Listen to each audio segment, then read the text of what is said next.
Hello साथियों, नमस्कार। Towards education channel में सतीश कुमार का नमस्कार। स्वागत है, अभिनंदन है। Welcome to towards education channel. मैं आपको टीजीटी बायोलॉजी के प्रथम प्रश्न पत्र का वादा किया था कराने का और उनको सॉल्व करके भी बताने का। तो ठीक है मित्रों, समय वेस्ट ना करते हुए मैं क्लास स्टार्ट करता हूँ। सर्वप्रथम सबसे पहले आपको यूपीटीजीटी का सिलेबस बताया मैंने। उसके बाद मैंने उसमें प्रोटोजोआ के बारे में आपको पढ़ाया। टॉपिक वीडियो अच्छी लगे तो सब्सक्राइब और लाइक ज़रूर करें। Hello guys, if you are searching for TGT biology syllabus 2022 PDF, you are on the right page of UPTGT syllabus for 2022 has been released by the Uttar Pradesh secondary education service selection board.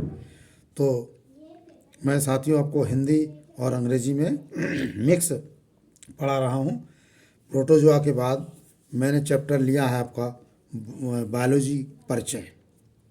परिचय में आप लोग जानते हैं कि हमें क्या क्या समझना पड़ता है और क्या क्या पढ़ना पड़ता है।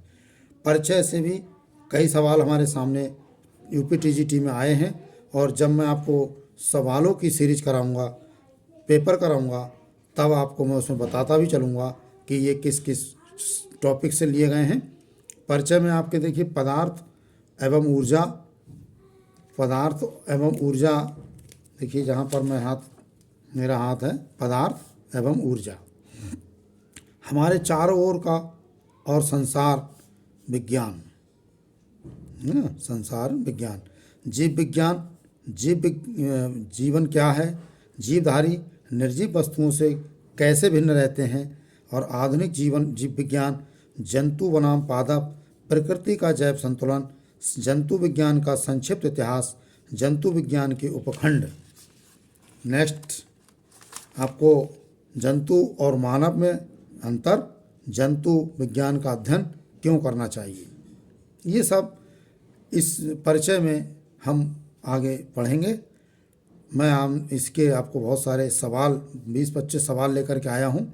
इन सवालों के आंसर मैं आपको कराऊंगा। जीव विज्ञान की शाखा जिसमें वंशागति का अध्ययन होता है, जीव विज्ञान की शाखा जिसमें वंशागति का अध्ययन होता है। बताइए साथियों, अगर आप सोच रहे हैं तो बताइए सोचने से पहले। यूनिथ्रिक्स, कोशिकी, उद्विकास और आनुवंशिकी। इसमें आपका सवाल का जवाब है ये आनुवंशिकी सवाल है। ये पृथ्वी पर सब जीवों के लिए अंतिम ऊर्जा स्रोत है। पृथ्वी पर सब जीवों के लिए अंतिम ऊर्जा स्रोत है। क्या है? भोजन है, एटीपी है, ग्लूकोज है या सूर्य प्रकाश है।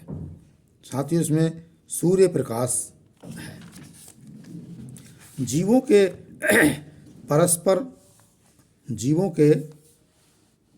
परस्पर एक दूसरे पर निर्भरता होती है। जीवों के परस्पर एक दूसरे पर निर्भरता क्या होती है? क्योंकि जैव विकास के लंबे इतिहास में सामंजस्यों के कारण पारस्परिक निर्भरता का उत्तरोत्तर विकास हुआ। नंबर बी, इनकी सृष्टि ही इसी प्रकार जीवन व्यतीत करने के लिए की गई। नहीं। सी, यह एक जैविक चमत्कार है। ये भी नहीं। जैव विकास के दृष्टिकोण से इसका कोई महत्व नहीं है। ये भी नहीं। साथियों, इसका उत्तर है ए। जैव विकास के लंबे इतिहास में सामंजस्यों के कारण पारस्परिक निर्भरता का उत्तरोत्तर विकास हुआ है। अब चौथा सवाल है, एक जिज्ञासु व्यक्ति, क्या क्या होता है जिज्ञासु व्यक्ति में? एक जिज्ञासु व्यक्ति में दिखाई देने वाले तथ्यों की पूरी खोज का प्रयास करता रहता है। बी में पुस्तकों में लिखी बातों पर विश्वास करता है। सी, केवल प्रयोग करता है। नहीं। डी, प्रकृति के चमत्कारों से विस्मित होता है। नहीं। साथियों, इसका आंसर है ए। दिखाई देने वाले तथ्यों की पूरी खोज का प्रयास करता रहता है। तथ्य दिखाई देने वाले जो तथ्य होते हैं उनकी पूरी खोज का प्रयास करता रहता है कि इसका विकास कैसे हुआ।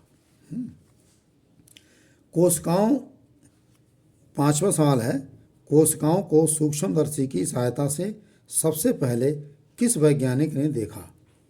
कोशिकाओं को सूक्ष्मदर्शी की सहायता से सबसे पहले किस वैज्ञानिक ने देखा? तो ये देखिए, पहला है स्लाइडेन, दूसरा है रॉबर्ट हुक, तीसरा है ल्यूवेनहॉर्ट और तीसरा है स्वॉन। तो इसमें साथियों 20 सवाल सही है। रॉबर्ट हुक ने देखा। रॉबर्ट हुक ने 1935 और 1703 के बीच उनके जीवन रहा। मृत पादप ऊतक में सेल देखी। मृत पादप ऊतक में सेल देखी। 1665 में इन्होंने उसकी संज्ञा दी।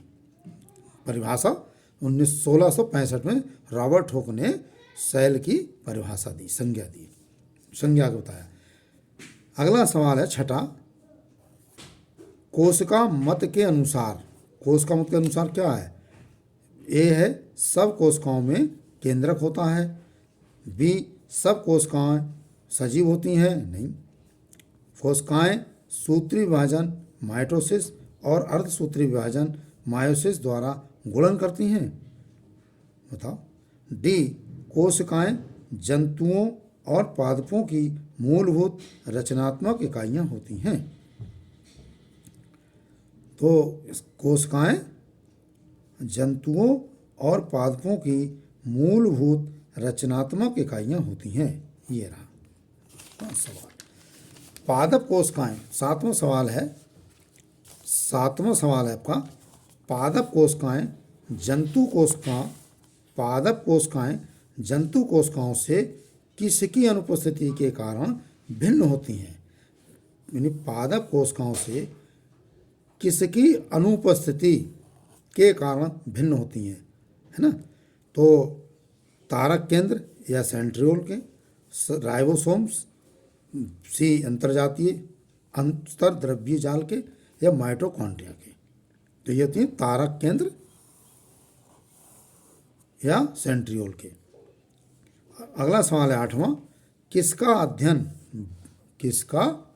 अध्ययन विषाणु विज्ञान या वायरोलॉजी के अंतर्गत होता है? मतलब अध्ययन पूछ रहा है कि किसका अध्ययन विषाणु विज्ञान या वायरोलॉजी के अंतर्गत होता है।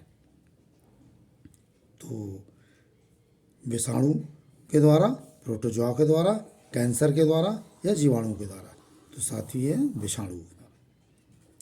नवां सवाल अगला, वैज्ञानिक अनुसंधान में अवलोकित प्रक्रिया प्राकृतिक तत्व प्रमाणित हो सकती है। ए इसे अनेक वैज्ञानिकों ने सही पाया है, बी इनका अवलोकन किसी बड़े वैज्ञानिकों ने किया है, ये अनेक व्यक्तियों द्वारा स्वीकृत हो, या डी में ये तर्क संगत लगती है। इसे अनेक वैज्ञानिकों ने सही पाया। कैसे सही पाया? कि वैज्ञानिक अनुसंधान में अवलोकित प्रक्रिया प्राकृतिक तत्व प्रमाणित हो सकती है, तो इसे अनेक वैज्ञानिकों ने सही पाया है। अर्थात इसका सवाल ए आंसर सही है। वैज्ञानिक नंबर 10 सवाल है, विज्ञान के क्षेत्र से बाहर की प्रक्रिया क्या है? मानव धर्म है, जंतु आचरण है, या जीवन की आपत्ति है, या मानव वृद्धि है। देखो, विज्ञान के क्षेत्र से बाहर की प्रक्रिया पूछ रहा है। ना तो जीवन की उत्पत्ति है, ना जंतु आचरण है, ना मानव वृद्धि है, ये है मानव धर्म। ये आंसर ये सही है इसका। देखिए साथियों, टूवर्ड्स एजुकेशन चैनल में आपका पुनः स्वागत है। और मैं आपको 10-10 मिनट की ये वीडियो देता हूँ, और जिससे कि कम समय में आप देख सकें और इसको याद कर सकें। और आने अभी यूपीटीजीटी की परीक्षा का समय अभी नहीं है, समय अभी आगे है, इसका आपको फ़ायदा मिलेगा या आप अधिक से अधिक अपनी सिलेबस को तैयार करें और अपना रिवीजन भी तैयार करके रिवीजन भी कर लेंगे। इतना समय आपके पास साथियों है। अगला सवाल है 11, खोज जिसके कारण मेंडल का नाम प्रसिद्ध है। बताइए, ये तो बहुत सरल है, हलवा है ना। ये तो बहुत ही सरल सवाल है, ये तो हर कोई जानता है। तो ये अनुवांशिकी के नियम कहलाते हैं कि उन्होंने प्रसिद्ध हैं, या उपार्जित लक्षणों के आनुवंशिक के लिए प्रसिद्ध हैं, या कोश का मत के लिए प्रसिद्ध हैं, या उत्परिवर्तन के लिए प्रसिद्ध हैं। ये हैं आनुवांशिकी नियम के लिए प्रसिद्ध हैं।